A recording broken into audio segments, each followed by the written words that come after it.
Hello and welcome back to another story reading of Pie by Sir Weeks. Today's host will be me reading it. Dramatic reading. No, not really. I won't be reading it that dramatic because that's just kind of distracting if you haven't ever read this story before. So anyway, it looks like there's a huckleberry pie recipe here. Made with fresh huckleberries. Blueberries will do in a pinch, it says. And we'll just go on and read chapter 6. Anyway, let's start reading. Chapter 6. Anybody home? Alice called as she and Charlie walked in the door. There was no answer. Charlie tipped his head back and sniffed. What is that? He asked. It smells like something burning. It didn't take long to find the source of the unpleasant odor. Good gravy, said Charlie. Sitting on the kitchen counter was the ugliest pie Alice had ever seen in her life. The whole thing was lopsided, the edges of the crust burnt to a crisp, and in the middle was a pool of pale brown liquid with several lumps of what appeared to be butter floating in like pale yellow icebergs. What is that supposed to be? Charlie asked. I think it's a chocolate cream pie, said Alice. It doesn't look like any chocolate cream pie I ever saw. That's because my mom's never made a pie before, Alice explained. She's decided she's going to win the Blueberry Award this year. You'd better tell her to get in line, said Charlie. What do you mean? I deliver groceries to practically every house in town, and I can tell you that ever since your auntie passed, there's all been an awful lot of pie baking going on around here. Charlie wasn't exaggerating. At that very moment, there was 47 pies baking in various ovens around Ipswich. Whoa. Do you think they're all trying to win the blueberry? Asked Alice. Maybe. I heard Mrs. Ogden saying something about it, and Pete Gill's pie, too. Pete Gill's pie from the gas station? Charlie nodded. He had me deliver a 10-pound bag of yams and a gallon of corn syrup yesterday. If his sweet potato pie brings home the blueberry, he says he's going to move to Florida so he can go fishing all day and never have to fix another flat tire for as long as he lives. Alice wondered if her mother was aware that she wasn't the only one in town who'd come down with a bad case of blueberry fever. Besides Mrs. Ogden and Pete Gill's pie, who else do you know who's planning to enter a pie in the contest? My mom was planning to take a shot at it, said Charlie, but she's changed her mind. Yesterday she tried to make a gooseberry pie and it came out so bad even the dog wouldn't touch it. And he drinks out of the John. Maybe this year it won't be someone from Ipswich who wins, said Alice. People from all over the country send in their pies. Judging from what I've seen so far, the only one in this town who's got a chance of winning is Lardo. Lardo? I'm just kidding, said Charlie. You know, because your auntie left him the pie crust recipe. Why'd she do that anyway? That's what everyone keeps asking, but it's a mystery, Alice told him. The mystery of the secret pie crust recipe sounds like a Nancy Drew book, doesn't it? How would I know? Those are for girls, Charlie scoffed. What about the Hardy Boys? You must have read one of those. Charlie blushed and looked down at his feet. To be honest, he said, I'm kind of bad at reading. Spelling, too. I get things all mixed up. Alice looked at the pie sitting on the counter. The Blueberry Committee would be making the announcement in only a few short weeks. Her mother had her heart set on winning, but unless some kind of miracle occurred, there was no way that was ever going to happen. You ready to eat? She asked Charlie. Always, he answered. Alice got out the peanut butter and jelly, and she and Charlie made sandwiches for themselves. As they ate their lunches sitting across from each other at the kitchen table, Alice found herself thinking about how much she was going to miss having lunch without Polly at the pie shop. At 12 o'clock on the dot, Polly would turn off the oven and hang the "Please come back later" sign at the door. Upstairs they eat cream cheese and olive sandwiches, and afterward Polly would cut them each a big slice of pie. Alice wasn't allowed to have dessert after lunch at home, but Aunt Polly had her own rules. One of which was that a little pie never hurt anybody. Your auntie sure was a nice lady, said Charlie. You must really miss her. It was almost as if he could tell what Alice was thinking. It's going to get even worse when August comes, she told Charlie. How come? Peaches, Alice said, biting her lip. Oh, right, said Charlie, your favorite pie. Alice nodded and wondered if there would ever come a time when she wouldn't miss her Aunt Polly so much it hurt. When they had finished eating, Alice asked Charlie if he wanted something for dessert. Just because she wasn't allowed to have any didn't mean he couldn't. Charlie glanced nervously at the chocolate cream pie on the counter. Don't worry, Alice told him, opening the cupboard and taking out a bag of Cheerapoons. We've got cookies, too. Reach for Reach for Nabisco, Charlie started to sing. Reach for Nabisco. Nabisco was one of the commercial sponsors of Sky King. Alice knew the jingle by heart too, so she sang the rest of it along with him. The bright red seal on the package end means mighty good cookies inside, my friend. Charlie grinned at her and pulled a cookie out of the bag. Did you ever notice that package end and my friend is a perfect rhyme? Alice asked. Nope, said Charlie, but I've noticed that chipperoons taste good. He shoved the whole cookie in his mouth and reached for another. After they had finished cleaning up for lunch, Alice led Charlie upstairs. I just thought of something that's funny, Charlie said. Instead of visiting the scene of crime, we're about to visit the scene of the clink. Alice didn't think it was that funny, but she laughed anyway, so Charlie wouldn't feel bad. As a rule, she didn't like boys very much, but she had to admit Charlie was actually pretty nice. As they headed down the hall on the way to her room, Charlie tilted his head back and started sniffing the air again. Did your mom by any chance make another pie? He asked. This time the offending odor was not the result of a pie gone wrong. Alice had forgotten to throw away the clam chowder she put down for Lardo that morning. Be right back, she told Charlie. When Alice returned after disposing of the chowder, Charlie was in her room examining the windowsill. The thumps you heard were probably made by Lardo trying to get up on the windowsill. The hiss, well, that's a no-brainer, since Lardo hisses at pretty much anything that moves, Charlie said. But that clink has me stumped. You're sure he wasn't wearing a collar? Positive, said Alice.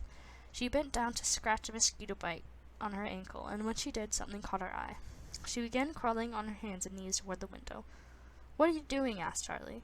I see something shiny, Alice said, under the radiator.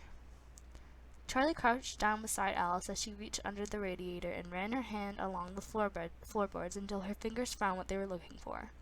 She thought maybe it was a broken shoe buckle or a bottle cap that had rolled under the radiator somehow, but when she pulled it out, she was surprised to discover that the shiny metal object that had caught her eye was an earring. Is it yours? Asked Charlie.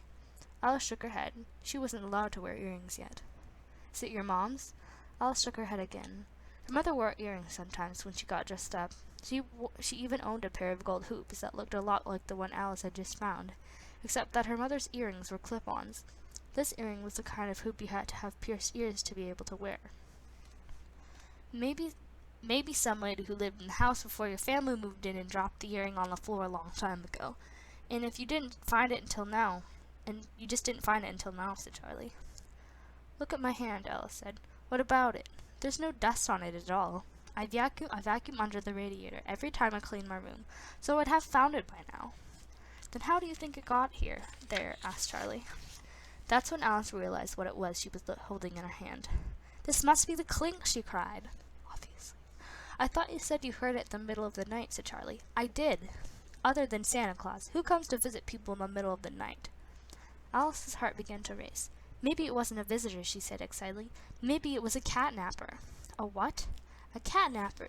She must have crawled up the tree and opened the window from the outside. Then she grabbed Lardo, and on the way out she dropped her earring. Clink. You think it was a woman? Asked Charlie. How else do you explain the earring?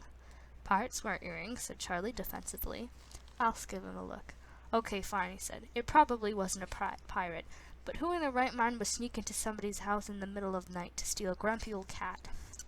I don't know, Alice said, but Sky King and Penny always say you should trust your hunches, and I have a hunch that somebody crawled in my window last night and took Lardo, and that, whoever it was wearing this earring. And you know what else? I bet it's the same person who broke into the pie shop. But why? Asked Charlie. I don't know, said Alice, but I'm sure if we put our heads together we can figure it out. A car door slammed outside, and a minute later Alice heard her father calling. Alice, come down here, would you please? It's important. I better go see what he wants, she said. Come on. Charlie followed Alice down the stairs and into the living room, where Mr. and Mrs. Anderson were waiting. Hello, Charlie, said Alice's father. Hello, Mr. Anderson, Mrs. Anderson, said Charlie politely. I'm glad you're both here. I understand you two were the ones who discovered the break-in at the pie shop, said Mr. Anderson. Yes, sir, said Charlie.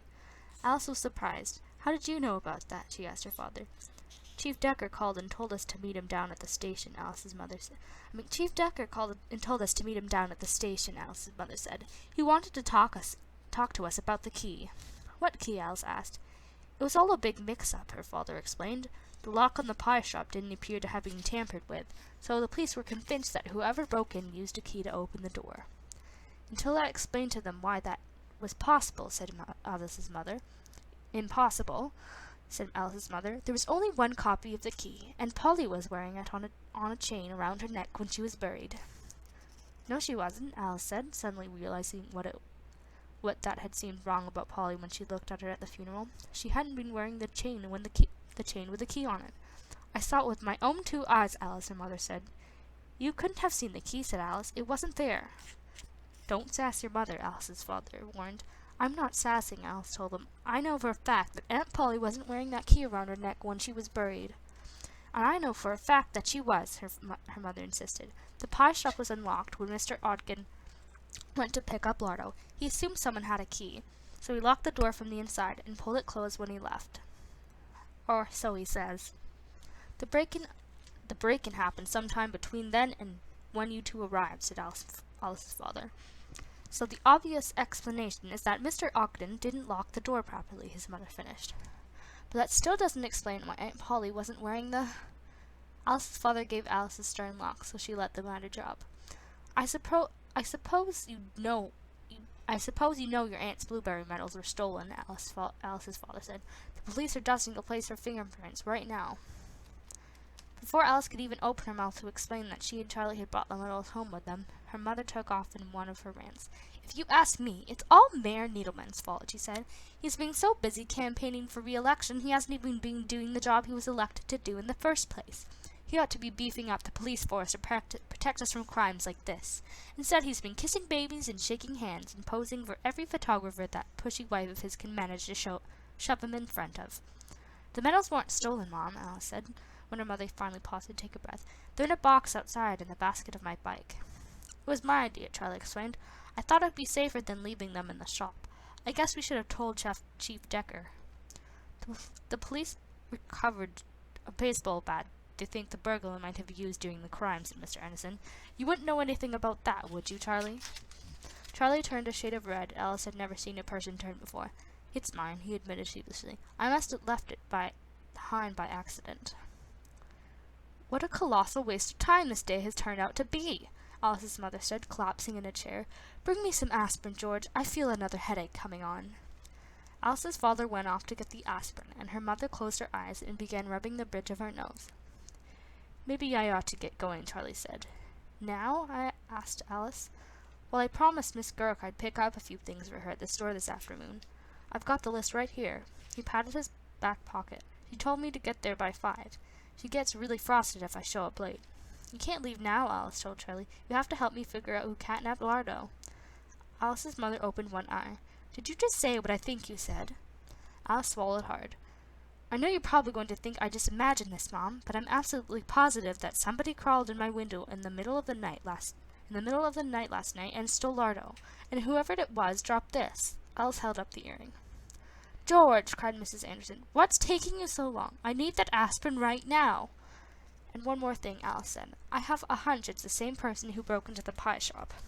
Enough, barked Alice's mother. If I hear one more word about keys or cats or cockamamie ideas about people climbing in through windows wearing gold earrings, I promise you my head is going to jump right off my neck and fly around this room like a bald eagle. Alice's father arrived with the aspirin and shooed Alice and Charlie out of the room. Charlie seemed relieved. I'd better get going, he told Alice again. Thanks for lunch, and good luck finding Lardo. What do you mean, good luck, Alice said. I thought you were going to help me. Charlie began shifting his weight from one foot to the other. I'm awfully busy, he said, looking down at his shoes. And like I said, Miss Gurk is waiting. Did anyone ever tell you that you're a terrible liar, Charlie urged. I'm not lying, he said. I really do have a delivery to make. I'll show you the shopping list if you don't believe me. Don't bother. I get the message, Alice said. You don't think Lardo's been catnapped, do you? Charlie looked down at the ground. Probably not, he said softly. Fine. Then I don't want your help anyway, Alice told him. The last thing I need is somebody else who thinks my imagination is too active. Aw, don't be sore, Alice, said Charlie. Don't tell me how to be, Alice snapped. I'm fine just the way I am, which is more than I can say for you. What's that supposed to mean? Asked Charlie. Figure it out yourself, said Alice. Oh, I forgot your little brain doesn't work right. Maybe you better ask your little girlfriend Nora to help you figure it out. Charlie frowned and threw out one long leg over the crossbar of his bike. Before he left, he looked Alice straight in the eye. I may not be the smartest guy in the world, he told her, but I'll tell you one thing I know. Your Aunt Polly never would have talked to a person the way you just talked to me. And she wouldn't have thought very highly of somebody who did either. Without another word, he pushed off, rolled down the driveway, and rode away.